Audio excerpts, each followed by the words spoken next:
With a foundation of proven results, a dedication to sustainability, and the steel industry's technology and expertise that has earned the respect of opinion leaders, decision makers, and steel customers, we have the momentum that will carry us into an exciting 2012.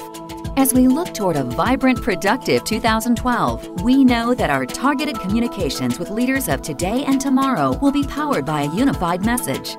In 2011, that message was clearly articulated for a new generation of innovators and decision makers with the launch of the brand new SMDI website. The new site allows us to efficiently transfer steel-intensive solutions from the laboratory to customers in the construction, container, and automotive marketplace. Since 1988, the Steel Recycling Institute, known widely as SRI, has been our ambassador in the environmental, regulatory, and recycling communities. SRI is a national advocate for our industry's bottom line, from increasing the steady flow of steel scrap to ensuring national and local recycling practices do not restrict steel's use.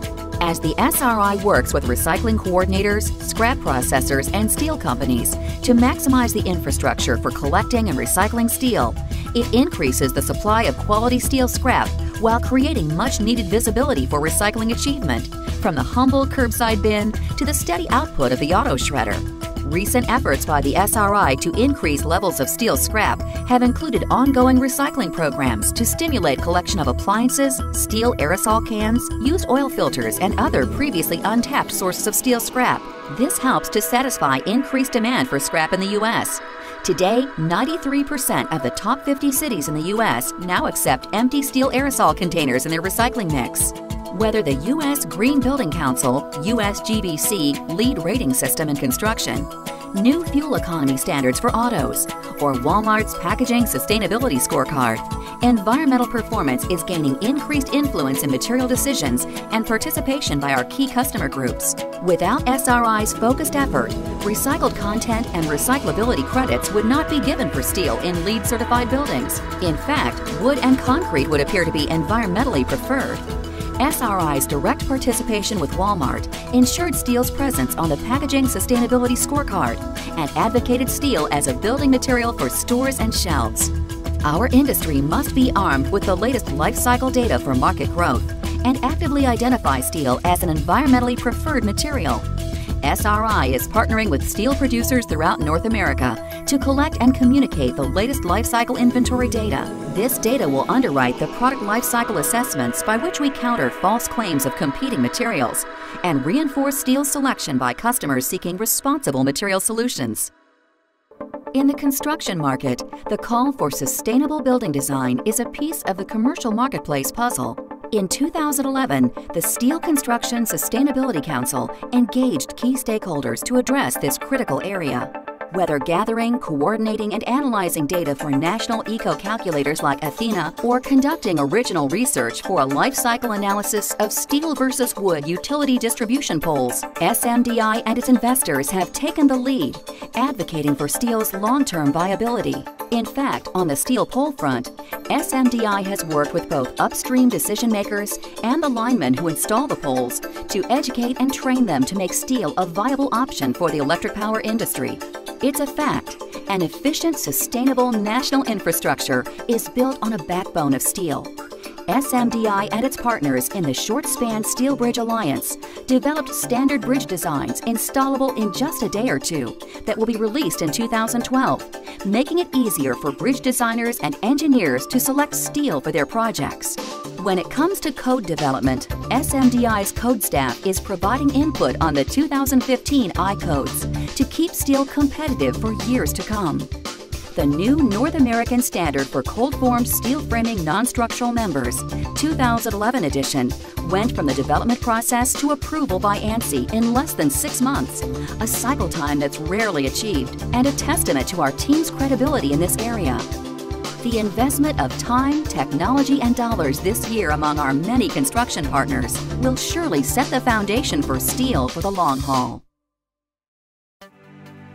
On Capitol Hill, in the media, and at kitchen tables across North America, SMDI and the Canned Food Alliance are ensuring that canned food is positioned well in legislative and regulatory issues and household purchasing decisions alike.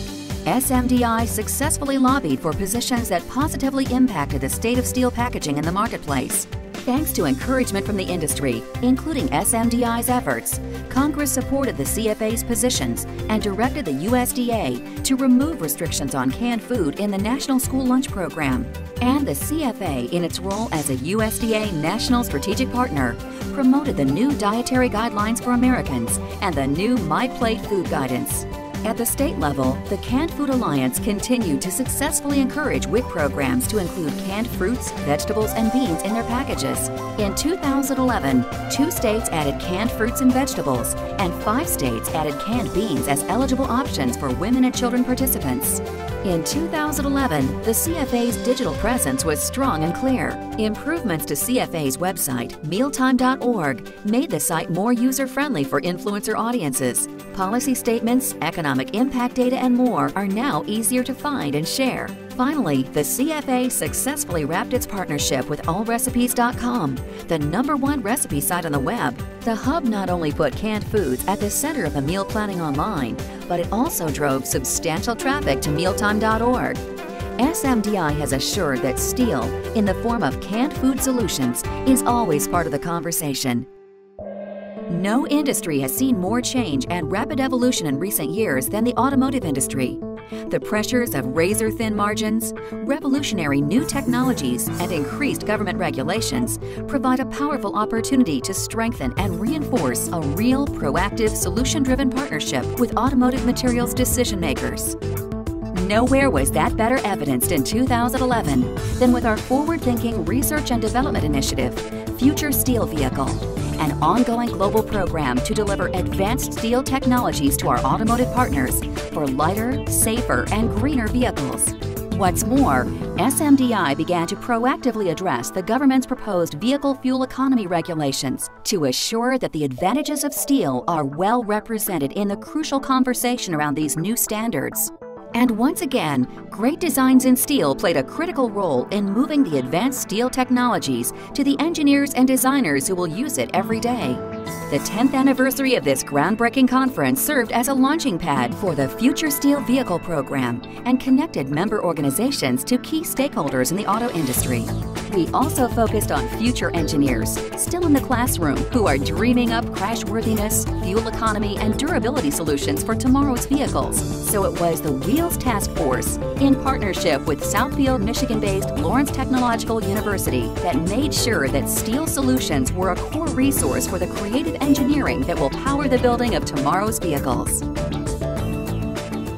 There is strength in steel, and thanks to your support and our shared continued investment of passion, of expertise, of commitment to the future of our industry, we can confidently deliver a powerful message.